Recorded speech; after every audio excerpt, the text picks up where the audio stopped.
L'italiano disperso sotto le macerie in Turchia all'indomani del devastante terremoto è un cittadino veneto. Si tratta di Angelo Zen. Il presidente della regione Veneto, Luca Zaia, ha preso la notizia con grande apprensione. Da ieri Zaia è in costante contatto con la Farnesina per seguire con filo diretto l'evolversi delle ricerche.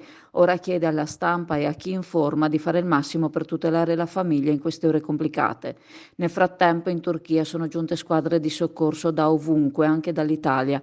In questo caso la squadra USAR, specializzata nella ricerca di dispersi e nel salvataggio in caso di terremoti. La squadra è partita da Pisa. Nel caso in cui ci sia la necessità, si aggregheranno squadre provenienti da altre regioni.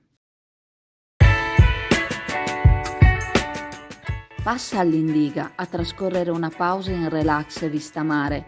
All'Indiga troverai dell'ottimo gelato artigianale, gusti tradizionali e novità per deliziare il tuo palato.